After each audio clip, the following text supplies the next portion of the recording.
In this class, we are going to start our next series, that is J. So अभी तक की हम previous classes की बात करें, 12 क्लासेस हो चुकी हैं वन वर्ड सब्सटीट्यूशन की, and this is the 13th.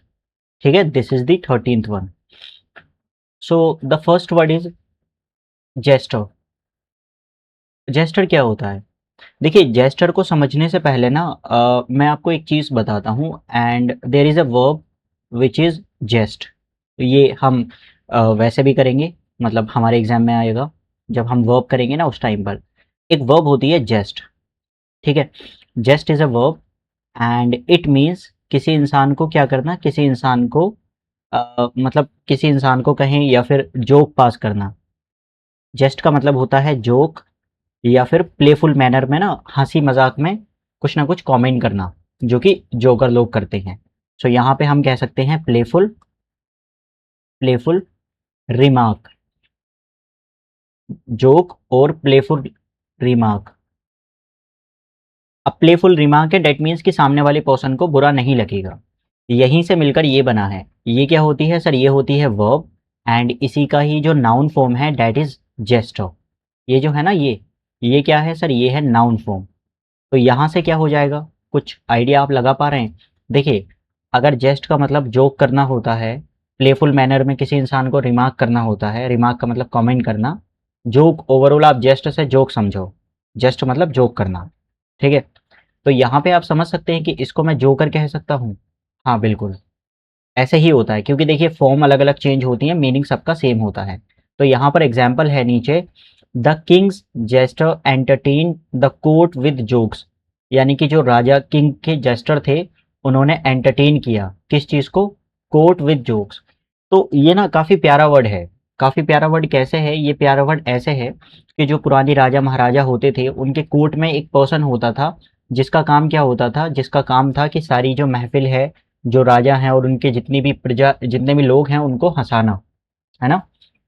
तो इसका मतलब एक्चुअल में जेस्टर का मतलब होता है कोर्ट, अ पर्सन जिसको काम होता है कोर्ट को एंटरटेन करना. कोर्ट एंटरटेनर हम कह सकते हैं यहाँ पर. Court entertainer, entertainer who makes joke, who makes jokes. ठीक है, जेस्टर का क्या मतलब होता है सर? जेस्टर का मतलब होता है जो कोर्ट, पहले राजा महाराजा होते थे, उनके कोर्ट में कुछ लोग होते थे जिनका काम राजा को हंसाना, या इवन पूरे कोर्ट को क्या होता था? हंसाना होता था. ठीक है, जो जोक पास किया करते थे, उनकी बात को कोई बुरा भी नहीं मानता था. तो अगर आप चाहें, इसको अगर आपको याद ही करना है तो सिंपल वे में इतना बड़ा ना लिखकर आप इसको जोकर भी तो कह सकते हैं, जबकि जोकर एक टर्म डिफरेंट हो जाएगी. ठीक है ना? ये पर्सन, जोकर का काम किसी राजा के कोर्ट में जाना नहीं होता था. जोकर एक अलग टर्म है. बट हाँ, फिर भी ताकि अप्रोक्स हमें याद रहे, उससे हम कह सकते हैं कि जेस्टर मतलब जोकर, नॉट जोक्स बल्कि जोकर. ठीक है ना? तो यहाँ पे हम इसको जोकर कह सकते हैं. यहाँ पे क्या हो जाएगा? इट वुड बी जोकर, ताकि आपको याद रहे. और जेस्ट ज़रूर याद रखना, क्योंकि जेस्ट से भी यहाँ पर जेस्ट एक वर्ब होती है और इसका मतलब होता है जोक. ओके, आगे बढ़ते हैं. Next word is juxtapose. What does it mean?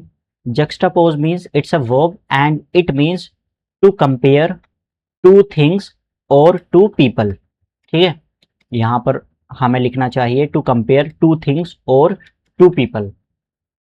ये है. देखिए, it's a verb and it means to compare, मतलब कंपेयर करना दो चीज़ों को या फिर दो लोगों को. ओवरऑल कंपेयर करने की बात कर रहे हैं.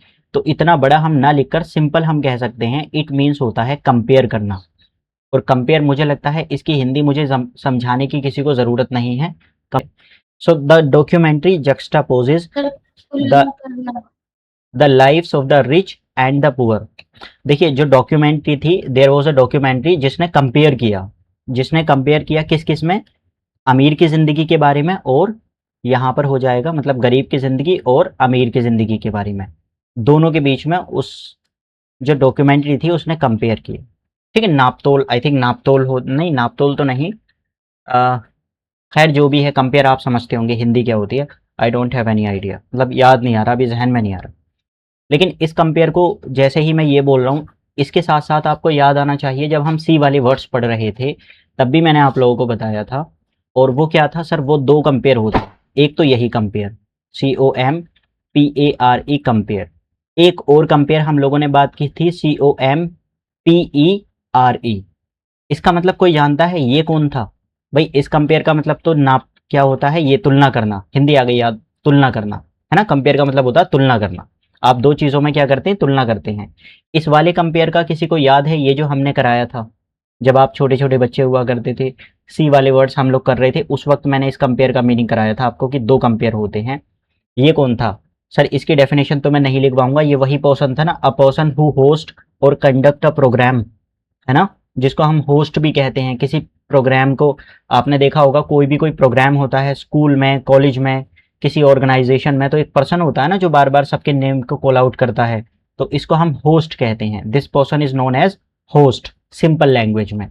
लेकिन टेक्निकल लैंग्वेज में इसी पर्सन को कंपेयर कहा जाता है। यही पर्सन होता है a person who host or conduct a program is called compere. ठीक है, मुझे लगता है याद आया होगा आपको। नेक्स्ट वर्ड इज जेनिटो। जक्स्टापोज का मतलब कंपेयर करना होता है, एंड जेनिटर मीन्स होता है जो केयर टेकर है, क्लीनर और केयर टेकर इन अ बिल्डिंग। अरे केयर टेकर मतलब यार यहाँ पे नाउन हो जाएगा। केयर टेकर तो समझते हो ना, जो किसी बिल्डिंग की देखभाल रखता है। हर किसी के घर में, मैं भी बहुत सारे लोगों के घर में केयर टेकर होते हैं। ठीक है, सो केयर टेकर आप कहिए, या फिर क्लीनर जो बिल्डिंग की देखभाल करता है और जो क्या करता है, उस बिल्डिंग की साफ सफाई करता है और देखभाल भी करता है, that is called janitor. Care taker भी कहते हैं इसको, तो आप इसको केयर टेकर से याद रख सकते हैं। जैसे यहाँ पर है the janitor cleans the school every morning. भाई हर किसी कॉलेज में, ऑर्गेनाइजेशन में, किसी कंपनी में कौन होते हैं, अब उसको सफाई वाला ना बोलकर हम जेनिटर बोल देते हैं, है ना। तो यही चीज़ हो जाएगी। Next word is jury. I think you people are preparing for BLLB. Most of you are preparing for BLLB. So you might be aware of the word this jury. आपने सुना होगा, जानते हो ज्यूरी क्या होती है? What is jury? What is jury? जज तो समझते हैं आप, जज। जज कौन होता है? तो जज की हिंदी समझाने की जरूरत नहीं है मुझे। ग्रुप ऑफ जजेस को ही ज्यूरी कहा जाता है। सर क्या है? ग्रुप ऑफ जजेस, जब कई सारे जजेस हो जाएं, ग्रुप ऑफ जजेस। और इसको पैनल भी कहा जाता है। आजकल आप सुनने में आ रहा होगा कि आपको सूर्यकांत, जो जस्टिस सूर्यकांत है उनकी बेंच ने, इसको बेंच भी कहा जाता है, सॉरी ज्यूरी को बेंच भी कहते हैं हम।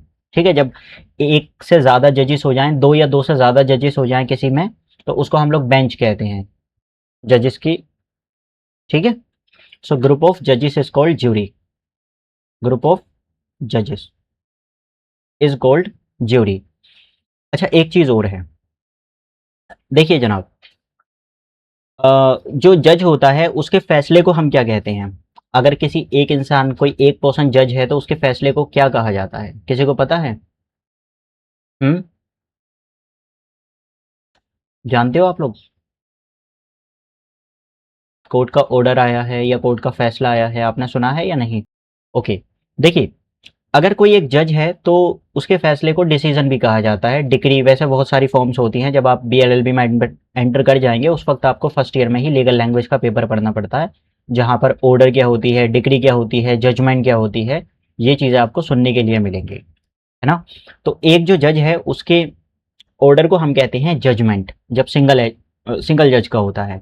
और जब यही ग्रुप ऑफ जजेस का फैसला आता है तो इसी चीज़ को कहा जाता है वर्डिक्ट। याद रखना, ये भी आपके एग्जाम में पूछा है, एग्जाम में। वर्डिक्ट, वर्डिक्ट क्या है सब? वर्डिक्ट जो है वो ग्रुप ऑफ जजेस का फैसला है, और इसको वर्डिक्ट को याद रखने के लिए सिंपल आप कह सकते हैं डिसीजन। ठीक है, वर्डिक्ट मीन्स क्या हो जाएगा? डिसीजन। ओके, ज्यूरी क्या है सर? ग्रुप ऑफ जजेस, और इन ग्रुप ऑफ जजेस के फैसले को ही वर्डिक्ट कहा जाता है। वर्डिक्ट मतलब डिसीजन होता है। ओके, जैसे यहाँ पर है the jury listened carefully to the evidence before reaching its verdict. Okay, it's a singular noun. तो यानी कि फैसला देने से पहले ज्यूरी ने, जो ग्रुप ऑफ जजेस था, उन्होंने अच्छे से सुना और एविडेंस देखे, बिना कंक्लूजन मतलब कंक्लूजन बनाने से पहले। ओके, अपना फैसला देने से पहले क्या किया ज्यूरी ने, ग्रुप ऑफ जजेस ने अच्छे से केयरफुली पार्टी को सुना। नेक्स्ट वर्ड इज जोकी।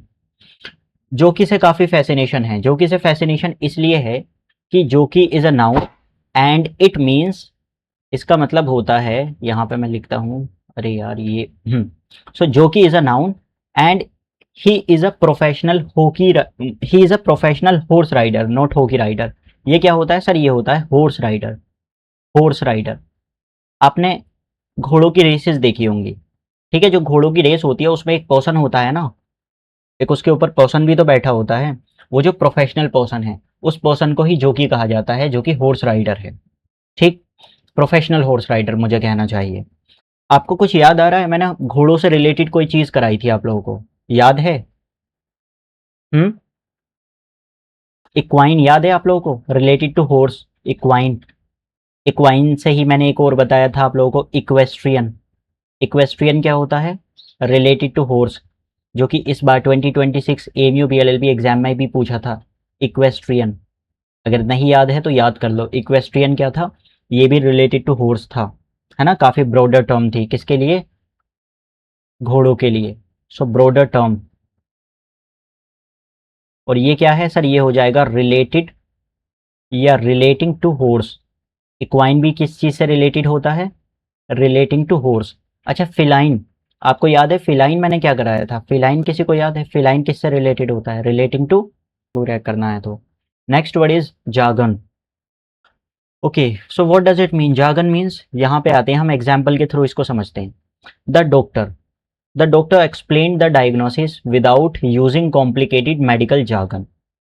क्या कह रहे हैं यहाँ पर? डॉक्टर ने एक्सप्लेन किया किसी बीमारी को, डायग्नोसिस को, without using complicated medical jargon. अब यहाँ से आप क्या समझ पा रहे हैं? ओके, देखिए, yesterday I went to a doctor and I told him, sir, I'm suffering from pyrexia. मैंने क्या कहा? yesterday I went to a doctor and I told him that sir, I'm suffering from, I'm suffering, I'm suffering from pyrexia. I'm suffering from pyrexia. ठीक है? I'm suffering from pyrexia. अब no problem, he is a doctor, so उसको तो समझ आएगा ही कि मैं किस चीज़ की बात कर रहा हूँ। बट अगर मैं आपसे कहूँ कि I have been suffering from pyrexia, आप कहेंगे यार कितनी हैवी बीमारी है ना? It could be a like, पता नहीं किस तरह की ये डिसीज़ है। पायरेक्सिया मतलब कितना अजीब सा लग रहा है ना, काफ़ी भारी भरकम शब्द लग रहा है। समझते हो या नहीं? सो टर्मिनोलॉजी है। पायरेक्सिया क्या होता है, समझते हो या नहीं? नहीं समझते? ओके, देखो, अगर मैं कहूँ कि आई एम सफरिंग फ्रॉम फीवर, अब समझ आएगा आपको? हाँ सर, अब तो समझ आएगा। तो बस फीवर का ही टेक्निकल नेम क्या होता है मेडिकल लैंग्वेज में? पायरेक्सिया होता है। लेकिन कोई भी पायरेक्सिया नहीं कहता है। तो यही भारी भरकम जो शब्द होते हैं, जो कि कुछ पढ़े लिखे लोग करते हैं, उसको हमें लगता है कि वाह यार, यू आर टू इंटेलिजेंट। उसी चीज़ों को, जो ये टर्मिनोलॉजीज यूज़ की जाती हैं, उसी को कहते हैं जागन। जागन का मतलब होता है टेक्निकल लैंग्वेज। हर एक फील्ड की अपनी टेक्निकल क्या होती है? लैंग्वेज होती है। जागन मतलब, यहाँ पर मुझे कहना चाहिए technical language. Technical, technical language. ठीक है? जागन का मतलब क्या होता है? Technical language. बाकी आप इसको टर्मिनोलॉजीज भी कह सकते हैं। हर एक फील्ड की अपनी अपनी टर्मिनोलॉजी होती है, मतलब हर एक फील्ड में। जैसे इसको कहते हैं, ये तो पॉलिटिकल साइंस में हुई। इकोनॉमिक्स में किस चीज़ को कहा जाता है? मनी को। मनी को कहते हैं ना, पैसे को कैपिटल कहा जाता है इकोनॉमिक्स में। तो वही चीज़ है, मतलब हर एक सब्जेक्ट की अपनी अपनी क्या होती है? टर्मिनोलॉजी होती है। जैसे सेम चीज़ को, कैपिटल को हम किसी और चीज़ से पॉलिटिकल साइंस में डिफाइन कर रहे हैं, सिमिलरली जो मनी है उसको भी हम कैपिटल ही कहते हैं। सो वेरी करती हैं चीज़ें, हर एक सब्जेक्ट की अपनी अपनी क्या आती है? टर्मिनोलॉजी आती है। यही चीज़ जार्गन है। यही चीज़ क्या है? जार्गन है। जैसे डॉक्टर आपसे, अगर आप पूछेंगे डॉक्टर से जाकर, तो काफ़ी भारी भरकम आपकी बीमारी के नेम लेंगे। उसी चीज़ को, जैसे मैंने कहा pyrexia, I am suffering from pyrexia. अब पायरेक्सिया इट लुक्स कि यार कितनी बड़ी बीमारी है, कितनी हैवी बीमारी है, जबकि फीवर को, बुखार को ही पायरेक्सिया कहा जाता है। So on the other side we can say I am suffering from fever. So that is called technical language, और we can say terminology is called jargon. Next word is jurisdiction. ये आपके BLLB से related है। And what is jurisdiction? क्या मतलब है? Jurisdiction होता क्या है? ज्यूरिडिक्शन मैं समझाता हूँ। देखिए, ज्यूरिडिक्शन को कहा जाता है लीगल अथॉरिटी। मतलब आपके पास में कितनी लीगल पावर है, या फिर कितनी लीगल दायरा है, कितनी लीगल अथॉरिटी है आपके पास में। तो यहाँ पे मुझे लिखना चाहिए ज्यूरिडिक्शन, आपने सुना भी होगा और आपने कि ये जो है ये सुप्रीम कोर्ट के ज्यूरिडिक्शन में आता है या नहीं आता है, हाई कोर्ट के ज्यूरिडिक्शन में आता है या नहीं आता है। So this is called legal authority. यहाँ पे हम इसको कहते हैं लीगल अथॉरिटी, लीगल अथॉरिटी, ठीक है। To hear, legal authority to hear and decide a case, and decide a case is called jurisdiction. क्या है सर? लीगल अथॉरिटी है आपके पास में। ओवरऑल अगर आप बात करें लीगल अथॉरिटी की, हम बात कर रहे हैं कि आपके ऊपर, आपके पास ये लीगल अथॉरिटी है भी या नहीं। So legal authority to hear and decide a case. कैसे? Okay, let's understand. अगर आप लोगों ने पॉलिटिकल साइंस पढ़ा है, जो कि आप पढ़ेंगे ही ऑब्वियसली, पॉलिटिकल साइंस आप पढ़ने की कोशिश करेंगे, तो आपको पता होगा जब आप पढ़ेंगे वहां पर कि जो प्रेसिडेंट हैं, प्रेसिडेंट के इलेक्शन और जो वाइस प्रेसिडेंट होते हैं, इनके इलेक्शन से रिलेटेड अगर आपको केस करना है तो कहां पर करना है, किस कोर्ट में आप कर सकते हैं? हम्म अगर इलेक्शन में कोई मसला होता है प्रेसिडेंट के या फिर वाइस प्रेसिडेंट के इलेक्शन में कोई भी प्रॉब्लम आती है और आपको लगता है कि नहीं नहीं ये सब कुछ अनफेयर हुआ है, तो ऑब्वियसली ना आपके पास में एक अथॉरिटी होती है केस करने की, तो आप कहाँ पे करेंगे? तो सर प्रेसिडेंट से रिलेटेड, प्राइम मिनिस्टर से related, not prime minister but president and जो वाइस प्रेसिडेंट है इनके इलेक्शन से रिलेटेड अगर कोई भी इशू है तो वहां पर कहाँ किया जाता है? उस केस को सुप्रीम कोर्ट में किया जाता है, ठीक है। इसकी अथॉरिटी सिर्फ और सिर्फ सुप्रीम कोर्ट को होती है सुनने की। इसी चीज को कहा जाता है ज्यूरिडिक्शन, मतलब आपकी लीगल अथॉरिटी। अगर प्रेसिडेंट का इलेक्शन या फिर वाइस प्रेसिडेंट के इलेक्शन में कोई भी प्रॉब्लम है तो उसके लिए आप कहीं भी डिस्ट्रिक्ट कोर्ट भी नहीं जा सकते और हाई कोर्ट भी नहीं जा सकते। कहाँ जाएंगे? डायरेक्टली सुप्रीम कोर्ट जाएंगे। सो डैट इज कॉल्ड कि ये आपके ज्यूरिडिक्शन में आता है या नहीं आता है। कभी कभी आपने देखा होगा लोग पिटीशन फाइल करते हैं सुप्रीम कोर्ट में और सुप्रीम कोर्ट उसको क्या कर देता है? इमीडिएटली कैंसिल कर देता है, खारिज कर देता है। क्या? कि भाई ये हमारे ज्यूरिडिक्शन में आता ही नहीं है, इसके लिए आप गवर्नमेंट के पास जाओ, है ना। इसके लिए आपको गवर्नमेंट के पास में जाना चाहिए, पार्लियामेंट के पास जाओ ना, उनसे कहो लॉ बनाने के लिए। हमारी पावर ही नहीं है, ये हमारी लीगल अथॉरिटी नहीं है। सो यही चीज़ है ज्यूरिडिक्शन, मतलब आपकी लीगल अथॉरिटी। क्या आपके अंदर आपकी वो इस चीज़ को सुनने की, हियर करने की या डिसाइड करने की पावर है भी या नहीं है? So the case falls within the jurisdiction of the high court. कोई भी केस है, मतलब इट कुड बी एनी, कि ये जो है वो हाई कोर्ट के ज्यूरिडिक्शन में फॉल करता है। ओके। अगर कोई प्रॉब्लम हुई है, मान लीजिए जैसे we people are from UP, मतलब आप यूपी से हैं, तो यूपी की अगर कोई समस्या है तो कौन सा कोर्ट इसके लिए कौन करेगा? इस केस को डिसाइड कौन करेगा? तो सर इस केस को डिसाइड करेगा इलाहाबाद हाई कोर्ट। अब यूपी की कोई प्रॉब्लम है उसके लिए आप दिल्ली हाई कोर्ट नहीं जा सकते, क्योंकि दिल्ली हाई कोर्ट के ज्यूरिडिक्शन में हमारा जो यूपी है वो आता ही नहीं है। ओके। तो legal authority Delhi high court की कहाँ तक है? सिर्फ दिल्ली तक है। सिमिलरली इलाहाबाद हाई कोर्ट की कहाँ तक है? सर इलाहाबाद हाई कोर्ट की जो है वो यूपी तक है। और सबकी उसके ऊपर कौन आता है? सुप्रीम कोर्ट आता है। Next word is jettison. Already आपके प्रीवियस क्वेश्चन पेपर में आया भी है, जो कि मैं करा भी चुका हूँ। Jettison is a verb and it means throw away, है ना। इसका मतलब क्या होता है? थ्रो अवे, यानी कि फेंक देना, पीछा छुड़ा लेना कोई ऐसी चीज से जो अनवांटेड है, ठीक है। मतलब मुझे कहना चाहिए थ्रो अवे।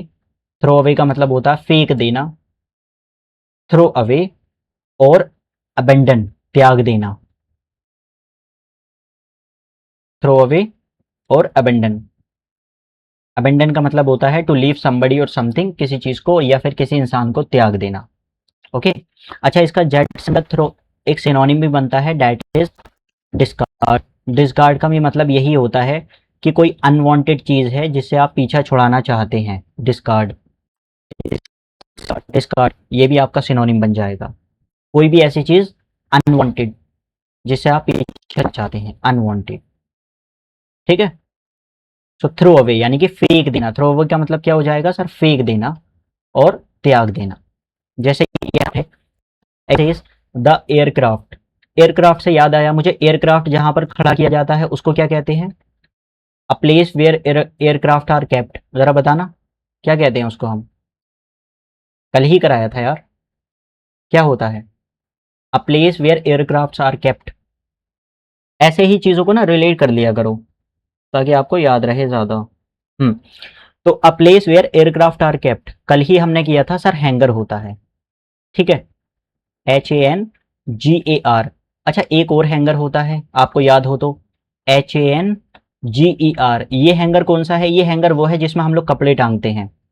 ओके, अगर एयरक्राफ्ट हमें याद आ गया तो हम शिप्स का क्यों ना देख लें। A place where ships are kept, जहां पर शिप्स को खड़ा किया जाता है उसको हम क्या कहते हैं भाई?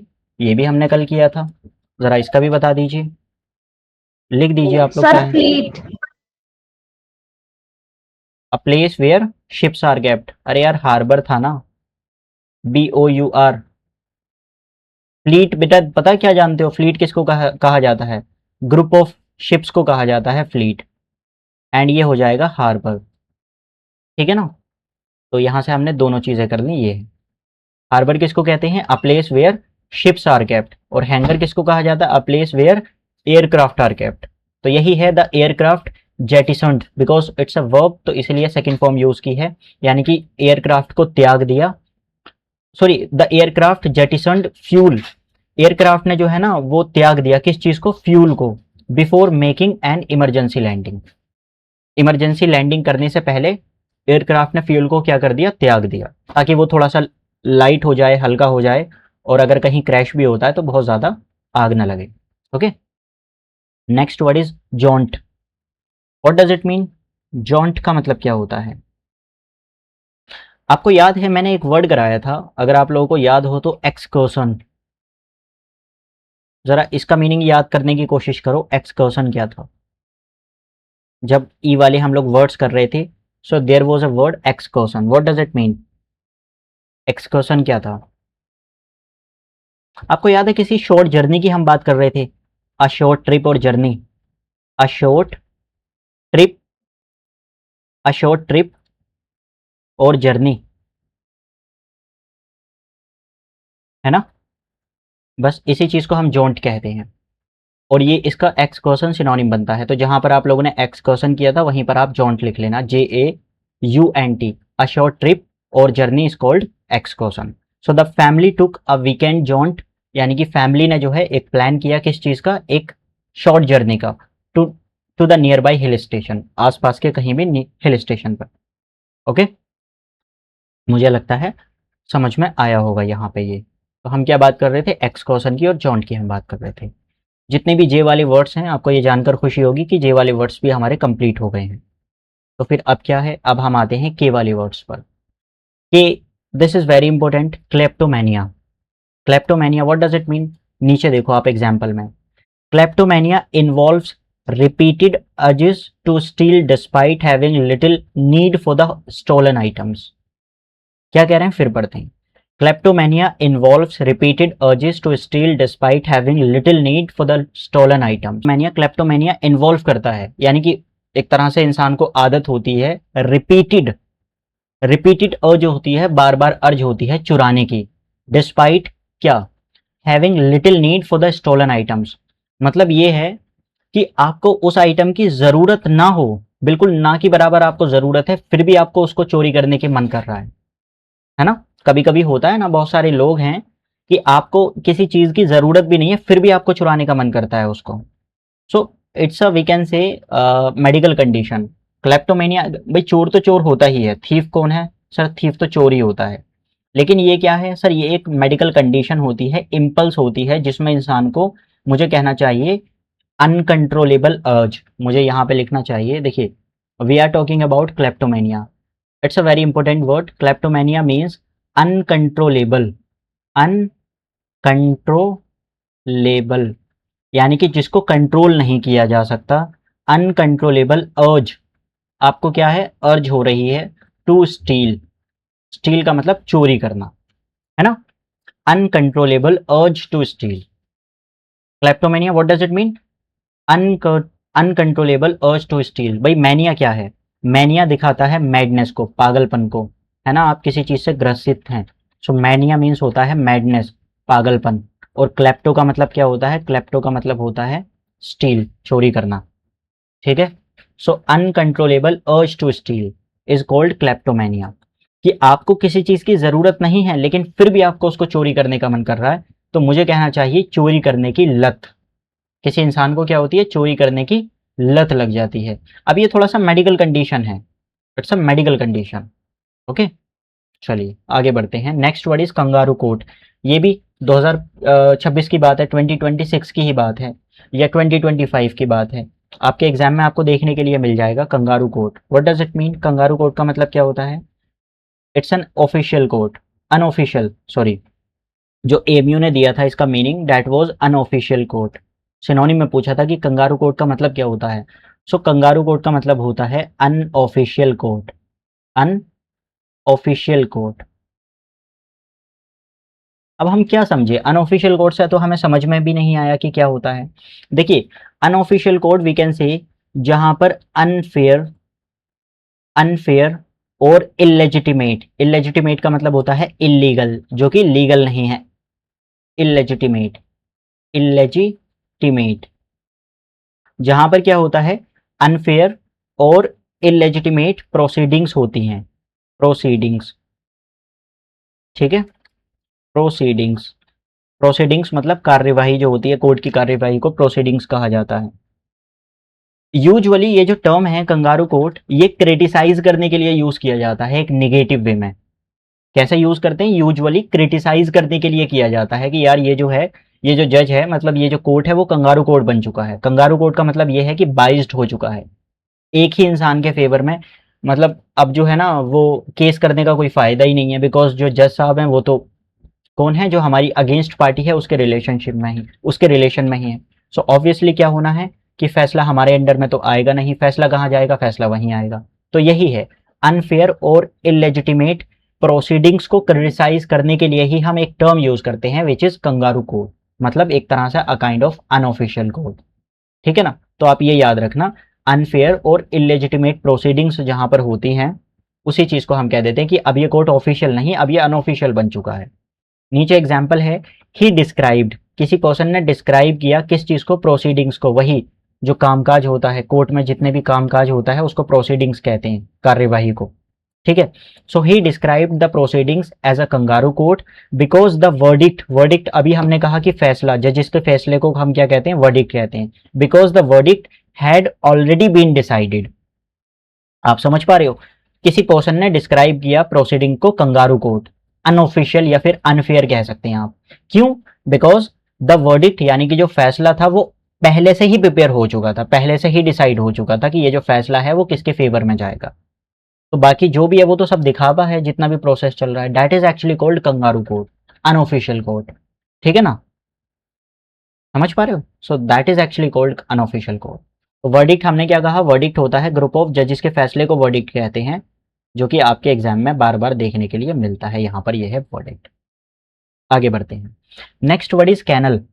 कैनल क्या है? Kennel is shelter for dogs. ये भी आपके एग्जाम में बार बार ये क्वेश्चंस आते हैं। जो डॉग्स होते हैं, कुत्ते का जो घर होता है उसको हम कैनल कहते हैं। Kennel is shelter, shelter for dogs, for dogs. अच्छा, इसके साथ साथ और कर लें हम। देखिए हच, आपको सुनने के लिए मिलेगा वर्ड हच। हच का क्या मतलब होता है? हच होता है शेल्टर फॉर रैबिट्स। ठीक है, एक और स्टेबल, ये तो याद होना चाहिए। स्टेबल बता दो, स्टेबल किसका शेल्टर होता है? Horse, horses, exactly. Horse, stable horse के लिए हम यूज करते हैं। अच्छा, एक और है विच इज कूप। कूप का क्या मतलब है? यही मैं करवाता हूँ, कूप किसके लिए यूज करते हैं। तो देखिए, स्टेबल तो मैंने आप लोगों को बताया था कि हॉर्सेस के लिए है ना, जहां पर हॉर्सेस को खड़ा किया जाता है। हिंदी में अस्तबल बोलते हैं, स्टेबल मतलब अस्तबल। ठीक है, हच किसके लिए है? जो रैबिट्स का घर होता है उसको कहते हैं हच।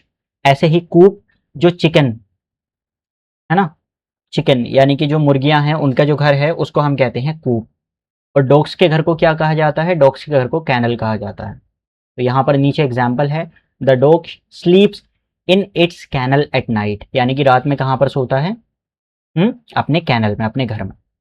तो ये बार बार जो है ना एनालॉजी में देखने के लिए मिलेंगे ये क्वेश्चन आपको, रीजनिंग में ये जो है आपको एक इस टाइप से हच स्टेबल कूप करके दे देंगे, और फिर उसमें ना जैसे हच के साथ रैबिट आपको दे देंगे, मतलब ये मैचिंग सही है। स्टेबल के साथ हॉर्सेस, मतलब ये मैचिंग सही है। कूप के साथ चिकन दे देंगे, मतलब ये हो सकता है सही है। ऐसे ही एक क्वेश्चन और दिया जाएगा आपको, और वो ये कह सकते हैं कैनल। रीजनिंग में आपको जो अब पिछले 2 से 3 साल से पैटर्न आपको दिखाई दे रहा है आपके एग्जाम्स में, कैनल के साथ हो सकता है आपको डॉग्स ना देकर यहाँ पर क्या दे दें? काउ। अब बताओ जरा कौन सा सही है? तो आपसे कहेंगे चूज ओड वन आउट। क्या पूछा जाएगा आपसे? Choose odd one out, odd one out, odd one out. अब आपका ये क्वेश्चन बन चुका है, तो बताओ जरा कौन सा सही है, ए, बी, सी या डी? कौन सा आंसर आना चाहिए अब इसमें? गलत है। सो एग्जैक्टली, तो डी गलत है ना, तो ओड हमें चूज करना है कि ये भी सही है, तो सिर्फ आंसर क्या हो जाएगा हमारा? आंसर हो जाएगा डी। बिकॉज जो कैनल है वो काऊ का नहीं, किसका घर होता है सर? डॉग्स का होता है। तो इस टाइप से आपके एग्जाम में ना ये रीजनिंग में पूछे जाते हैं ये जो क्वेश्चन है। ये मैं ईच एंड एवरी क्वेश्चन जो मैं आपको पढ़ा रहा हूँ ना, ये वेस्ट नहीं जाएगा। जब आप एग्जाम में बैठेंगे आपके चेहरे पे मुस्कान आएगी, आपको लगेगा क्या बात है, ये तो हमें पढ़ाया गया था सब कुछ। बट प्रॉब्लम आप लोगों की ये है कि आप याद नहीं कर पाते, अभी से ही आपकी हालत खराब होने लगी होगी। याद करना बहुत मुश्किल है ना। Next word is Kindle. Kindle has two meanings. Kindle का मतलब होता है स्टार्ट अ फायर, यानी कि आग जलाना, है ना। First meaning is start a fire, आग लगाना या आग जलाना, उसको किंडल कहा जाता है। अच्छा, दूसरा ना फिगरेटिवली, मतलब फिगरेटिवली हम यूज कर लेते हैं, कैसे कैसे कि आपकी फीलिंग्स को, कोई आपके अंदर की, तेरी आत्मा मर चुकी है क्या, है ना, तेरी आंखें नहीं खुलती, इस टाइप से जो है ना किसी इंसान की आत्मा को झंझोर देना। So we can say awaken, किसी इंसान की जो है ना फीलिंग्स को जगाना, अवेकन,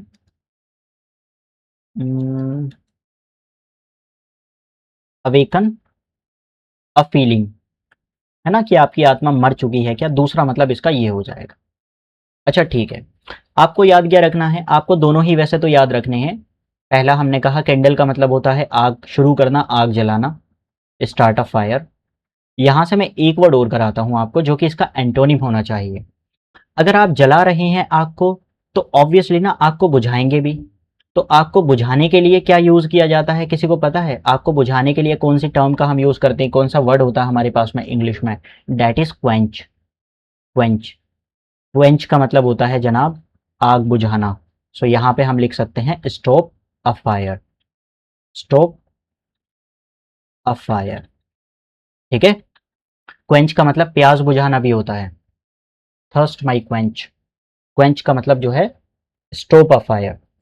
ठीक है, समझ पा रहे हो या नहीं? भाई देखिए, अगर किंडल का मतलब आग लगाना है, तो क्वेंच का मतलब आग बुझाना है। इसी चीज को हम सिनोनिम एंटोनिम कह देंगे आप लोग, तो ये एंटोनिम हो जाएंगे एक दूसरे के। ठीक है ना, किंडल का मतलब आग लगाना, सो क्वेंच का मतलब आग बुझाना। सो यहाँ पर है नीचे एग्जाम्पल से, ही यूज्ड ड्राई लीव्स, यानी कि उसने सूखे पत्तों का यूज किया, किस चीज के लिए? टू किंडल द फायर, आग लगाने के लिए। भाई सूखे पत्ते ही तो यूज करते हैं ना आग जलाने के लिए, आपने भी जलाई होगी। सो ही यूज्ड ड्राई लीव्स, सूखे पत्ते, किसके लिए? टू किंडल द फायर, यानी कि टू स्टार्ट द फायर। और अगर बुझाना होगा so quench, that is called quench. I hope you understand this. And yes, आज के लिए इतना ही था, मतलब ये हम कंप्लीट कर चुके हैं। अब बताओ जरा, किसी को कोई प्रॉब्लम, किसी को कोई तकलीफ? हाँ जी। सो हमने कौन कौन से किए? जे भी कर लिए और के भी कर लिए। जे के हमारे दोनों ही वर्ड्स हो चुके हैं। बहुत जल्दी आपके जो है ना वो मतलब मुश्किल से 6 से 7 क्लासेस और लगेंगी, और आपके वन वर्ड सब्सटीट्यूशन हमेशा हमेशा के लिए कंप्लीट हो जाएंगे। इतना ही करना है बस। आपकी प्रॉब्लम ये है कि आप लोग रिवीजन नहीं कर रहे हो, रिवीजन कर लो। अगर आप रिवीजन कर लेंगे तो आपको परेशानी नहीं आएगी बिल्कुल भी। हर चीज़ रिलेट करेगी बार बार, जैसे मैंने एक्सकर्सन कहा, है ना, स्टेबल कहा, चीज़ों को रिलेट करते रहो बस। तो चलिए, थैंक यू सो मच।